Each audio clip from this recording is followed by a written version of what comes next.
Recording चालू हो गई है।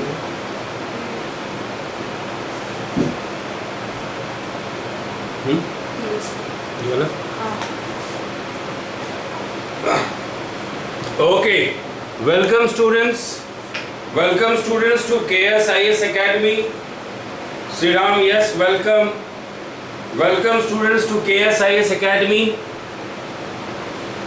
तो आज हमारा नॉलेज हंट 3 चालू होगा. Knowledge Hunt 3.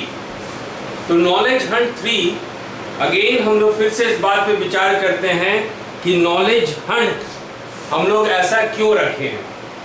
नॉलेज हंट इसलिए रखा गया है क्योंकि अब हमारा फाइनल राउंड स्टार्ट हो रहा है UPSC PT के लिए, जो कि 4 अक्टूबर को होने वाला है. तो बहुत सारा फैक्ट्स हम लोग पढ़े हैं, बहुत सारा इंफॉर्मेशन गैदर किए हैं, बहुत सारा नॉलेज एक्वायर किए हैं, बहुत ज़्यादा कॉन्सेप्ट्स में हम लोग देखे हैं. अब उस कॉन्सेप्ट्स को अप्लाई करना है. तो हम लोग एक पर्टिकुलर थीम पे जो है बात करते हैं और कॉन्सेप्ट्स को हम लोग इकट्ठा करते हैं उसको अप्लाई करने के लिए. तो यही लॉजिक है आपके नॉलेज हंट में. ऑडियो दिखाई दे रहा है स्टूडेंट्स, स्लाइड्स दिखाई दे रहा है. तो चलिए आज हम लोग नॉलेज हंट 3 करेंगे और आज हम लोग एक खास कॉन्सेप्ट पे बात करेंगे. ये कॉन्सेप्ट आपको 4 अक्टूबर को IAS का PT परीक्षा में आपको मदद करेगा. मदद इसलिए करेगा कि हो सकता है कुछ क्वेश्चन आपके सामने आए जिसका आंसर आपको क्लियर कट नहीं मालूम चले. तो वैसे स्थिति में हम लोग कुछ गेस वर्क करते हैं, जिसको देसी भाषा में आप कहें तो तुक्का लगाते हैं. तो तुक्का गेस वर्क भी एक साइंटिफिक तरीके से हो तो सही हम लोग आंसर को, ऑप्शंस को चूज कर लेते हैं. तो आज का जो हमारा कॉन्सेप्ट है वो पॉपुलेशन पे आधारित है और चलिए इसी के साथ हम लोग स्टार्ट करते हैं. तो पहला क्वेश्चन जो है, which of the following is correct. निम्नलिखित में से कौन सा सही है. 90% of the world population lives in about 10% of its land area. विश्व की जनसंख्या का 90% इसके 10% स्थल भाग में रहते हैं. और दूसरा है जो तथ्य है, of the 10 most populated countries 6 are located in Asia. अब क्वेश्चन ये है कि इन दोनों में से कौन सही है, या दोनों सही है, या एक सही है, या गलत है. भास्कर ज्वाइन कर लिए हम लोग को. Bhaskar join? No, Bhaskar has not join. चलिए,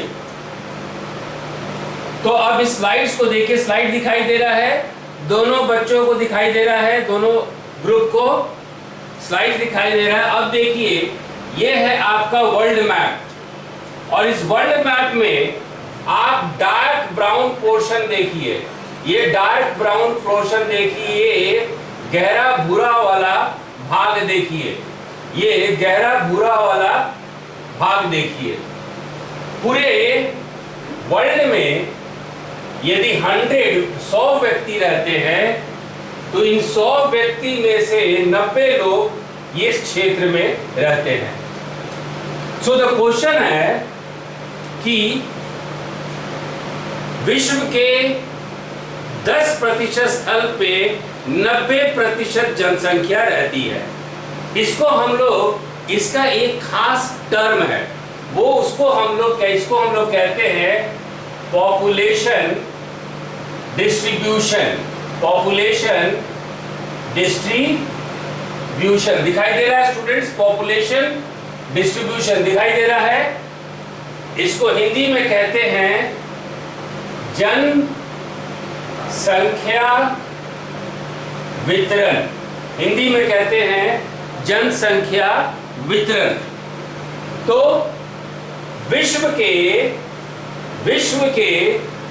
10% स्थल में 90% लोग रहते हैं. विश्व के 10% स्थल में 90% लोग रहते हैं। यही जनसंख्या वितरण है विश्व का, यही आपका पॉपुलेशन डिस्ट्रीब्यूशन है वर्ल्ड का। समझ में आया स्टूडेंट्स? अगला ऑप्शन देखते हैं। अगला ऑप्शन ये बात करता है कि इस जनसंख्या वितरण को ये देखा जाए तो इसमें 10 कुछ ऐसे देश हैं विश्व में जिसमें कि 60% लोग रहते हैं। 10 कुछ ऐसे देश हैं जिसमें कि 60% लोग रहते हैं। क्लियर है? क्लियर है? दोनों ग्रुप क्लियर है? तो चलिए इसको हम लोग देखते हैं कि 60% कौन से देश में रहते हैं। 60% कौन से 10 देश में, कौन से 10 कंट्री में रहते हैं। अब हम लोग इसको देखेंगे तो इसको देखने पे हम लोग को सबसे पहले नंबर पे चाइना, सबसे पहले नंबर पे चाइना, दूसरे नंबर पे भारत यानी इंडिया, तीसरे नंबर पे आपका यूएस, चौथे नंबर पर आपका इंडोनेशिया, पांचवें नंबर पे आपका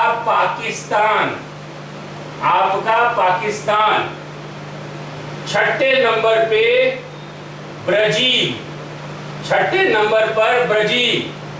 सातवें नंबर पे नाइजीरिया, आठवें नंबर पर आपका बांग्लादेश,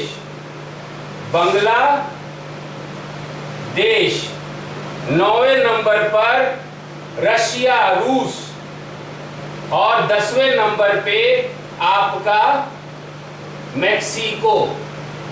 तो ये 10 देश हैं, विश्व के 10 देश हैं जिसमें से ये 10 देश में विश्व के 60% लोग रहते हैं। These are the 10 countries among which 60% of the population of the world lives. इसको फर्दर एनालिसिस कीजिए, इसको फिर से आप थोड़ा सा इसका व्याख्या कीजिए तो मालूम चलेगा इन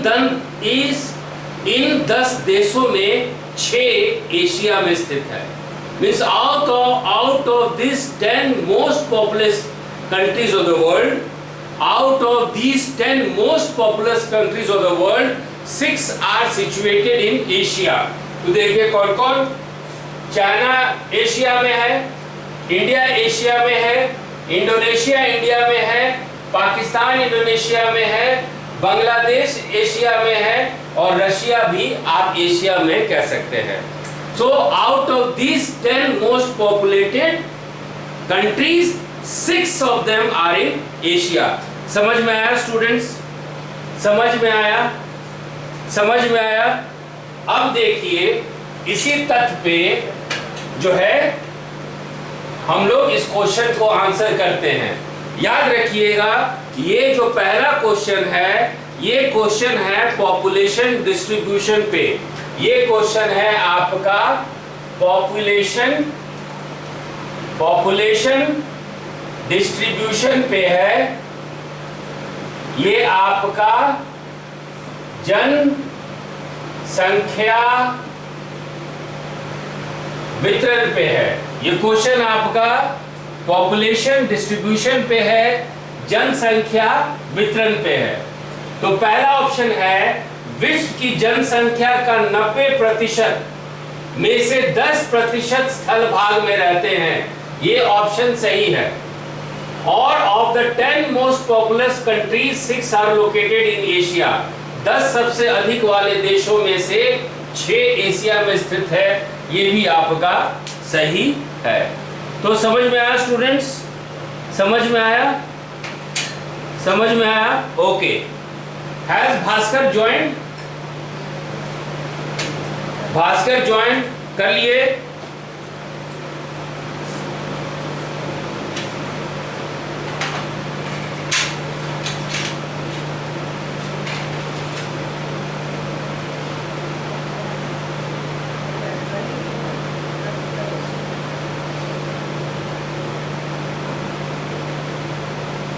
आ जाइए सेकंड क्वेश्चन पे। सेकंड क्वेश्चन पे आइए, हम लोग दूसरे क्वेश्चन पे चलते हैं। यदि भास्कर ज्वाइन कर लिए हैं तो KSIS एकेडमी की तरफ से many happy returns of the day. Happy birthday to you mister Bhaskar if you have joined. Okay, let's come to the second question. The ratio between the number of people, the ratio between the numbers of people to the size of the land is maximum in Asia. Asia में लोगों की संख्या और भूमि के आकार के बीच का अनुपात अधिकतम है। आप लोग में से कितने बच्चे इस क्वेश्चन को समझे हैं? ये क्वेश्चन जो पूछ रहा है, number of people to the size of the land का अनुपात पूछ रहा है, इसका रेशियो पूछ रहा है। ये आपका लोगों की संख्या डिवाइडेड बाय भूमि के आकार का अनुपात को पूछा जा रहा है। इस क्वेश्चन में अनुपात के बारे में पूछा जा रहा है ना। Number of people to the size of the land, इसका रेशियो लोगों की संख्या बाई भूमि के आकार का अनुपात पूछा जा रहा है। ठीक है, तो ये क्वेश्चन जो है, इसका पहला ऑप्शन जो है, इसको हम लोग पॉपुलेशन डेंसिटी कहते हैं, इसको हम लोग जनसंख्या का घनत्व कहते हैं, इसको हम लोग जनसंख्या का घनत्व कहते हैं। आप देखिए, density of population, density of population question जो है, सेकंड क्वेश्चन जो है जनसंख्या घनत्व पे ये क्वेश्चन है। क्वेश्चन जो है ये जनसंख्या घनत्व पे ये क्वेश्चन है। जनसंख्या घनत्व कैसे निकाला जाता है? जनसंख्या डिवाइडेड बाय क्षेत्रफल, डिवाइडेड बाय क्षेत्रफल। पॉपुलेशन डिवाइडेड बाय आपका area is equal to population density is equal to जनसंख्या घनत्व। ठीक है, तो सेकंड क्वेश्चन का पहला ऑप्शन जो है वो पॉपुलेशन डेंसिटी पे पूछा जा रहा है, जनसंख्या घनत्व पे पूछा जा रहा है। दिखाई दे रहा स्टूडेंट? समझ में आ रहा है? अब चलिए हम लोग डिस्कशन को आगे बढ़ाते हैं। पॉपुलेशन डेंसिटी समझ में आया, जनसंख्या घनत्व समझ में आया। जनसंख्या घनत्व का अर्थ होता है, जनसंख्या घनत्व का अर्थ होता है कि किसी क्षेत्र विशेष, किसी क्षेत्र का क्षेत्रफल में कितने लोग रह रहे हैं, इसी को हम लोग जनसंख्या घनत्व कहते हैं। समानतः ये प्रति वर्ग किलोमीटर में निकाला जाता है। Normally population density is expressed in terms of persons पर स्क्वायर किलोमीटर, व्यक्ति प्रति वर्ग किलोमीटर। और इसको निकालने का क्या तरीका है? तो जनसंख्या डिवाइडेड बाय क्षेत्रफल, पॉपुलेशन डिवाइडेड बाय एरिया। यहां तक समझ में आया है ना? यहां तक समझ में आया? यहां तक समझ में आया स्टूडेंट्स? तो अब चलिए अपने डिस्कशन को हम लोग आगे बढ़ाते हैं, अपने डिस्कशन को हम लोग आगे बढ़ाते हैं। तब अब आप देखेंगे कि एशिया महादेश में विश्व का सबसे ज्यादा जनसंख्या घनत्व है। As far as continent is concerned, Asia has the largest population density, और एशिया का जनसंख्या घनत्व जो है वो है 146 व्यक्ति प्रति वर्ग किलोमीटर। 146 व्यक्ति प्रति वर्ग किलोमीटर। 146 persons पर स्क्वायर किलोमीटर। यदि हम लोग महादेश की बात करें, यदि हम लोग कॉन्टिनेंट की बात करें, तो सबसे ज्यादा जनसंख्या घनत्व आपका एशिया में है, राइट। विश्व का औसत जनसंख्या घनत्व कितना है? विश्व का औसत जनसंख्या घनत्व कितना है? विश्व का औसत जनसंख्या घनत्व जो है वो है 25 व्यक्ति 25 पीपल पर स्क्वायर किलोमीटर, प्रति वर्ग किलोमीटर। तो विश्व का औसत जनसंख्या घनत्व प्रति वर्ग किलोमीटर 25 लोग हैं, ठीक है। ये दूसरा फैक्ट। तीसरा फैक्ट देखिए। अब तीसरा फैक्ट हमारा ये है कि सबसे कम जनसंख्या घनत्व कौन से कॉन्टिनेंट में है? सबसे कम पॉपुलेशन डेंसिटी कौन से महादेश में है? तो वो है आपका ऑस्ट्रेलिया। वो है आपका ऑस्ट्रेलिया। और कभी कभी आप एंटार्क्टिका भी देखेंगे, लेकिन एंटार्क्टिका में याद रखिएगा बच्चों कि एंटार्क्टिका में स्थायी आबादी नहीं है, इसलिए एंटार्क्टिका को नहीं गिना जाता है। ऐसे सबसे कम एंटार्क्टिका में है जनसंख्या घनत्व।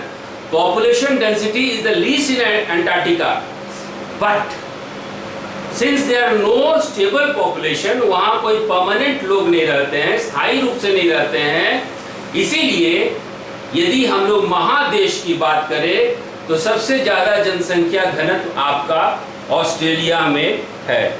आगे बढ़ो स्टूडेंट्स, आगे बढ़ें। यदि हम लोग देश की बात करें, तो कौन से देश में सबसे ज्यादा जनसंख्या घनत्व है? Which country has the highest population density? तो वो आपका जो है, यदि हम लोग देश की बात करें कि सबसे कम जनसंख्या घनत्व कहां है, the country with the least population density is Mongolia. ये आपका मंगोलिया है। यहां पे सबसे कम जनसंख्या घनत्व है और यहां पे 1.97 व्यक्ति प्रति वर्ग किलोमीटर है। सबसे कम जनसंख्या घनत्व देश के आधार पर वो आपका मंगोलिया है, ठीक है। और यदि हम लोग देश के आधार पे बात करें कि सबसे ज्यादा कौन से देश में जनसंख्या घनत्व है, तो उसको यदि आप रैंकिंग करेंगे तो सबसे ज्यादा आपको मिलेगा मकुआ में, सबसे ज्यादा आपको मिलेगा मकाऊ में, सबसे ज्यादा आपको मिलेगा मकाऊ में। क्या हुआ? सबसे ज्यादा मकाऊ में मिलेगा। मकाऊ जो है ये आपका चीनी क्षेत्र में आता है, it comes under Chinese territory. और यदि हम लोग बात करें, दूसरे नंबर पे है आपका मोनाको, उसके बाद है सिंगापुर, उसके बाद है आपका सिंगापुर। राइट स्टूडेंट्स,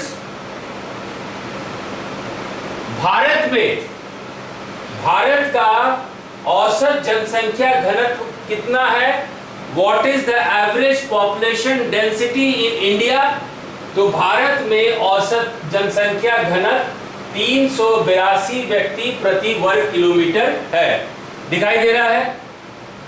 भारत में प्रति वर्ग किलोमीटर यदि हम लोग औसत जनसंख्या घनत्व की बात करें, average population density in India की बात करें, तो इट इज 382 पीपल पर स्क्वायर किलोमीटर। और यदि हम लोग संघ शासित प्रदेश और राज्य दोनों की बात करें, यदि हम लोग स्टेट और यूनियन टेरिटरी दोनों की बात करें, तो सबसे ज्यादा जनसंख्या घनत्व आपका दिल्ली में है। सबसे ज्यादा जनसंख्या घनत्व आपका दिल्ली में है, जो कि 11,320 व्यक्ति प्रति वर्ग किलोमीटर है। और दिल्ली के बाद दूसरे नंबर पे आपका चंडीगढ़ आता है। दिल्ली के बाद दूसरा नंबर जो स्थान है वो चंडीगढ़ है, 9,258 पीपल पर स्क्वायर किलोमीटर। और तीसरे नंबर पे आपका बिहार आता है, जो कि आपका 1102 व्यक्ति प्रति वर्ग किलोमीटर है। और यदि हम लोग सिर्फ राज्य की बात करें, तो भारत में सबसे ज्यादा जनसंख्या घनत्व बिहार में है। If we talk only about state, then Bihar is the state having the maximum population density, and it is 1102 persons per square kilometer. समझ में आया? दिखाई दे रहा है? दिखाई दे रहा है? दिखाई दे रहा है? हम दिखाई दे रहे हैं? ओके, चलिए आगे क्वेश्चन देखते हैं। तो क्वेश्चन नंबर टू का पहला option, the ratio between the number of people to the size of the land is maximum in Asia. Asia में लोगों की संख्या और भूमि के आकार के बीच का अनुपात अधिकतम है, ये सही है। Katanga and Zambia are highly populated belts of Africa. Katanga और जाम्बिया अफ्रीका की अत्यधिक आबादी वाली पेटी है। हाँ, ये तांबा क्षेत्र है, यहाँ पे आपको कॉपर मिलेगा, ये कॉपर बेल्ट है। और इस खनिज पदार्थ के कारण यहाँ पे बहुत सारे उद्योग हैं, और ये सबसे ज्यादा अफ्रीका में आबादी वाला क्षेत्र है। यदि अफ्रीका के कुछ अधिकतम आबादी वाले क्षेत्र की बात करें, तो सबसे ज्यादा आपको यहाँ मिलता है। ठीक है? हाँ, अब इस क्वेश्चन को पढ़िए। क्या प्रॉब्लम है?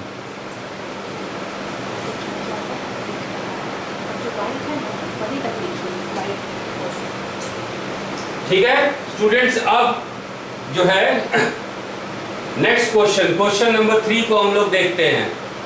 अब इसमें देखिए, निम्नलिखित को मिलाएं। क्रूड बर्थ रेट CBR या अशोधित जन्म दर, क्रूड डेथ रेट CDR या अशोधित मृत्यु दर, और तीसरा है इमिग्रेंट्स अप्रवासी। क्वेश्चन आपका है, ये 3 पॉइंट्स पे ये क्वेश्चन है। ठीक है, तो याद रखिएगा स्टूडेंट्स, इस क्वेश्चन को आंसर करने से पहले हम लोग कुछ कॉन्सेप्ट की बात करते हैं। पहला कॉन्सेप्ट आपका याद रखिएगा कि कहीं भी जनसंख्या यदि बढ़ती है या घटती है, उसके कुछ कारक होते हैं। Population if it is increasing, or population if it is decreasing, it has certain factors, and the factors can be summarized in कारक को आप भौगोलिक कारक में बांट सकते हैं, आर्थिक कारक में बांट सकते हैं, इकोनॉमिक फैक्टर्स, और तीसरा सोशल एंड कल्चरल फैक्टर्स, सामाजिक और सांस्कृतिक कारक में बांट सकते हैं। अब देखिए, एक कॉन्सेप्ट आता है पॉपुलेशन ग्रोथ, एक कॉन्सेप्ट आता है जनसंख्या वृद्धि पे, एक कॉन्सेप्ट होता है जनसंख्या वृद्धि। कॉन्सेप्ट है पॉपुलेशन ग्रोथ, जनसंख्या वृद्धि। अब देखिए, जनसंख्या वृद्धि, कभी कभी आप इसको जनसंख्या परिवर्तन भी देखेंगे। कभी कभी ये जनसंख्या वृद्धि या जनसंख्या परिवर्तन, पॉपुलेशन ग्रोथ या पॉपुलेशन चेंज, ये एक कॉन्सेप्ट है। अब इस कॉन्सेप्ट को हम लोग कैसे समझें? तो इसमें क्या करना है कि आपको इसमें कुछ जो है महत्वपूर्ण शब्द पे आपको जोर देना है, ठीक है? तो इसमें पहला जो है शब्द है वो है आपका क्षेत्र विशेष, वो है आपका क्षेत्र विशेष। Means you are talking about a particular area, ठीक है? दूसरा जो है समय अंतराल, दूसरा है आपका समय अंतराल, पीरियड ऑफ टाइम, ठीक है? और तीसरा है इनहैबिटेंस, इनहैबिटेंस, बसे हुए लोग, बसे हुए लोग। इस कॉन्सेप्ट को समझिए। क्वेश्चन नंबर 3 का जो कॉन्सेप्ट है वो कॉन्सेप्ट है जनसंख्या वृद्धि पे, जनसंख्या परिवर्तन पे, पॉपुलेशन ग्रोथ पे, पॉपुलेशन चेंज पे। तो हम लोग इस कॉन्सेप्ट को कैसे समझे? इस कॉन्सेप्ट को समझने के लिए आपको क्षेत्र विशेष, यानी कि कोई आपका क्षेत्र विशेष है, कोई आपका क्षेत्र विशेष है, मान के चलिए पटना, मान के चलिए पटना, और पटना में समय अंतराल, पीरियड ऑफ टाइम, तो आप पीरियड ऑफ टाइम मान के लिए 2001 और दूसरा पीरियड ऑफ टाइम मान के चलिए 2011। अब इस समय अंतराल में यदि मान लीजिए 2001 में 100 लोग रहते हैं, तो 2011 में मान के चलिए कि यदि 150 होते हैं, तो ये 50 अतिरिक्त लोग, मूल रूप से कितने लोग बसे हुए हैं पटना में? 100। Original inhabitants of Patna are 100। 2001 का ये डाटा है। 2011 में 150 हो जाता है, तो परिवर्तन कितने में हुआ? 50 में हुआ। तो 50 लोगों का परिवर्तन होता है। तो इसको हम लोग परिभाषित कैसे करते हैं कि किसी क्षेत्र विशेष में किसी समय अंतराल में बसे हुए लोग का अंतर या बसे हुए लोग में अंतर। मीन्स जनसंख्या परिवर्तन का अर्थ होता है किसी क्षेत्र विशेष में किसी खास समय अवधि में जनसंख्या में परिवर्तन। तो वो हो गया आपका जनसंख्या परिवर्तन। Population change means change in population over a period of time in any specific territory. It is known as population change. समझ में आया स्टूडेंट्स? ये कॉन्सेप्ट समझ में आया? ये कॉन्सेप्ट समझ में आया स्टूडेंट्स? बच्चों ये कॉन्सेप्ट समझ में आया? तो चलिए आगे हम लोग देखते हैं कि आपका जो जनसंख्या में परिवर्तन हो रहा है, आपका जो पॉपुलेशन में चेंज हो रहा है, तीन कारण से होता है। पहला होता है बर्थ, जिसको कि आप जन्म कहते हैं। दूसरा होता है डेथ, जिसको कि आप मृत्यु कहते हैं। और तीसरा होता है माइग्रेशन। तीसरा होता है माइग्रेशन, जिसको कि आप प्रवास कहते हैं। ये समझ में आया स्टूडेंट्स? जनसंख्या परिवर्तन के तीन कारक होते हैं, जन्म, मृत्यु और प्रवास। Population change has three factors: birth, death and migration. Because of birth, because of death and because of migration, there is a change in population. जन्म के कारण, मृत्यु कारण और प्रवास के कारण जनसंख्या में परिवर्तन होता है। और इसी आधार पे आपका चौथा क्वेश्चन है। इसी आधार पे आपका चौथा क्वेश्चन है। चौथा क्वेश्चन जो है उसमें एक कॉन्सेप्ट है क्रूड बर्थ रेट। ये है आपका क्रूड बर्थ रेट, जिसको अशोधित जन्म दर कहते हैं। इसका शॉर्ट फॉर्म है CBR, क्रूड बर्थ रेट या अशोधित जन्म दर या CBR। इस क्या होता है ये? इसका मतलब होता है कि प्रति हजार स्त्रियों में जीवित जन्म लेने वाले बच्चे, प्रति हजार स्त्रियों में जीवित जन्म लेने वाले बच्चे, या number of live births in a year per 1000 of population. Number of live birth in a year per 1000 of population. प्रति हजार स्त्रियों में जीवित जन्म लिए हुए बच्चे, और इसको हम लोग डिनोट करते हैं BI से।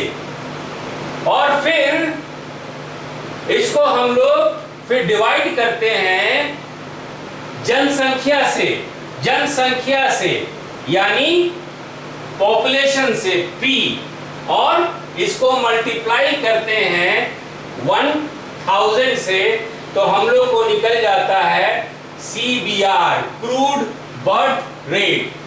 क्रूड बर्थ रेट का मतलब होता है number of live births in a year per 1000 of population. जनसंख्या के प्रति हजार स्त्रियों में से जन्म लिए हुए जीवित बच्चे, और इसको निकालने का तरीका है प्रति हजार स्त्रियों में से जन्म लिए हुए बच्चे, जिसको कि BI से डिनोट करते हैं, डिवाइड करते हैं जनसंख्या से, पॉपुलेशन से, इनटू 1000। ये कॉन्सेप्ट समझ में आया स्टूडेंट्स? ये कॉन्सेप्ट समझ में आया? Are you in a position to understand this? ये क्वेश्चन समझ में आया स्टूडेंट्स?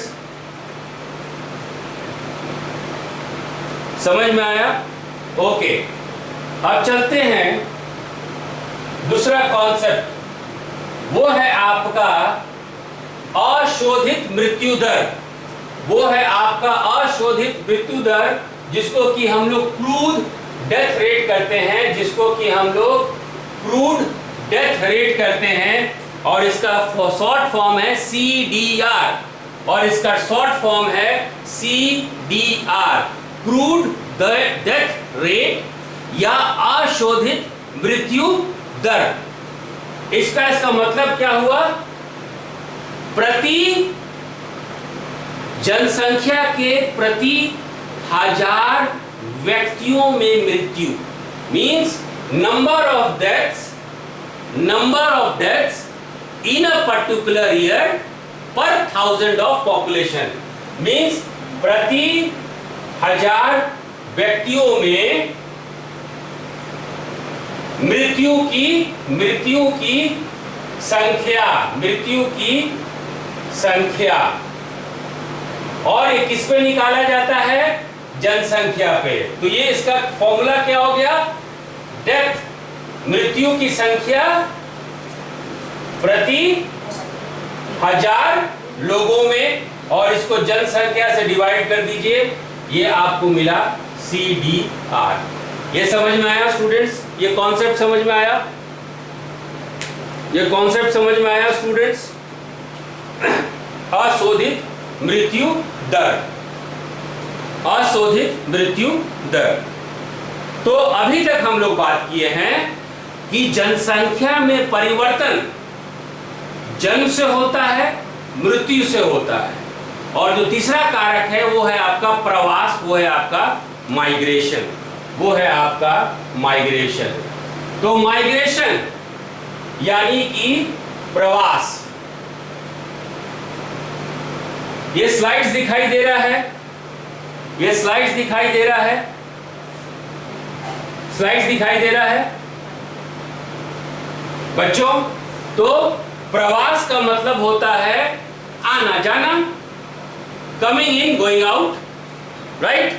तो इसको देखिए कि यहां पे मान लीजिए ये आपका पटना है, ठीक है, और ये आपका दिल्ली है, पटना है और दिल्ली है, ठीक है।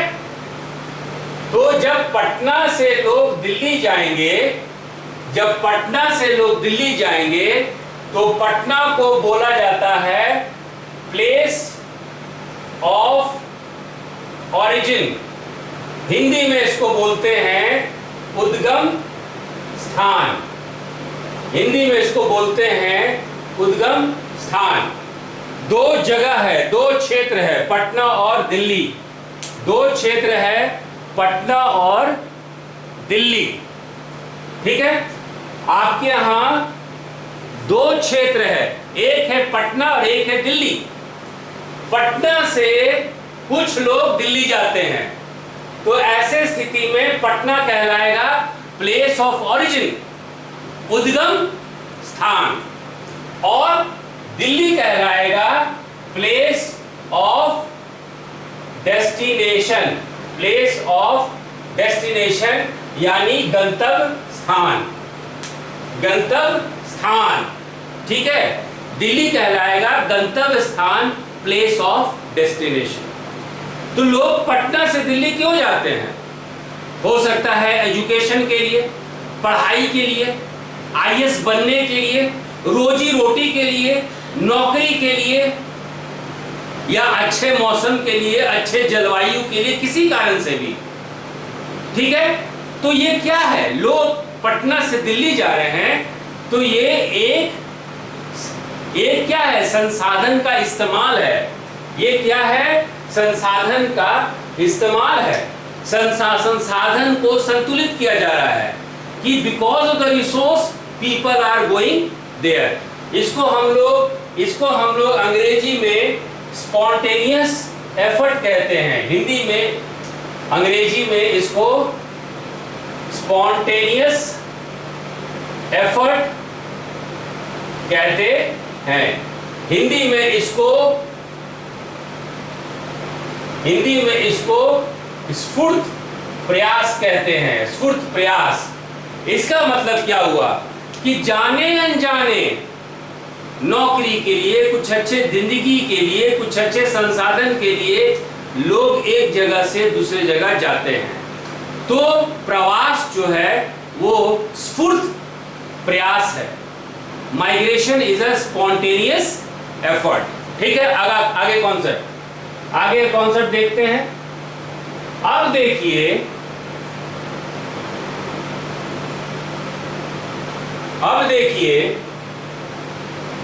पटना से दिल्ली, तो दिल्ली में जो लोग पहुंचे हैं उनको बोला जाता है इमिग्रेशन, आप्रवासी। दिल्ली में जो लोग पहुंचे उनको इमिग्रेंट बोला गया, यानी कि आप्रवास। जिस जगह में आप पहुंचते हैं, प्लेस ऑफ डेस्टिनेशन, गंतव्य स्थान को बोला जाता है आप्रवास या इमिग्रेशन। और जिस जगह से आप बाहर निकले हैं, इस उदाहरण में पटना से आप बाहर निकले हैं, तो पटना यानी प्लेस ऑफ ऑरिजिन को बोला जाएगा एमिग्रेशन या उत्प्रवास।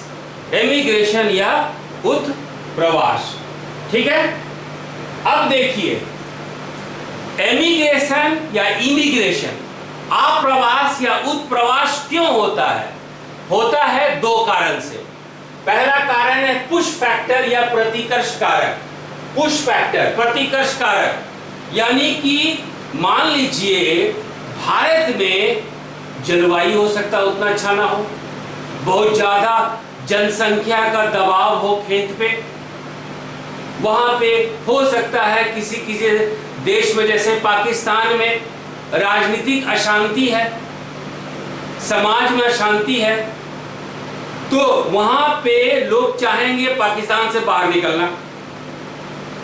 तो जिस कारण से लोग अपने जगह को छोड़ते हैं उसको कहते हैं पुश फैक्टर या प्रतिकर्ष कारक। और जिस कारण से कोई जगह अपने ओर आकर्षित करता है, अट्रैक्ट करता है, उसको कहते हैं पुल फैक्टर या अपकर्ष कारक। जैसे कि स्विट्जरलैंड बहुत ही खूबसूरत जगह है, बहुत अच्छा लैंडस्केप है, जलवायु क्लाइमेट बहुत अच्छा है। अमेरिका, वहाँ सॉफ्टवेयर का बहुत अच्छा प्रोस्पेक्ट है, वहाँ पे आमदनी ज़्यादा है। तो ये हो गया आपका अपकर्ष कारक या पुल फैक्टर। तो माइग्रेशन या प्रवास प्रतिकर्ष कारक और अपकर्ष कारक के कारण होता है, पुश फैक्टर के कारण और पुल फैक्टर के कारण होता है। समझ में आया? अब इसी के आधार पर ये क्वेश्चन बनाइए। क्रूड बर्थ रेट का मतलब हुआ number of live births in a year per 1000 of population, प्रति 1000 स्त्रियों द्वारा जन्म दिए गए जीवित बच्चों के रूप में।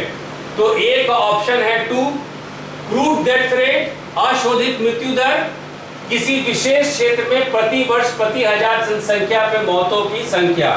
तो बी का ऑप्शन है 1। और इमिग्रेंट, आप्रवासी, मतलब वो जो लोग भारत से अमेरिका आकर बस गए, इंडियन सेटल्ड इन अमेरिका। तो सी का 3 ऑप्शन है। यहां तक समझ में आया स्टूडेंट्स? यहां तक समझ में आया? यहां तक समझ में आया स्टूडेंट्स? तो चलिए विल ब्रेक, हम लोग अभी ब्रेक 5 मिनट के लिए, ब्रेक के लिए हम लोग विश्राम लेते हैं, है ना। We will again meet in other 5 minutes. हम लोग 5 मिनट में फिर मिलते हैं। Thank you.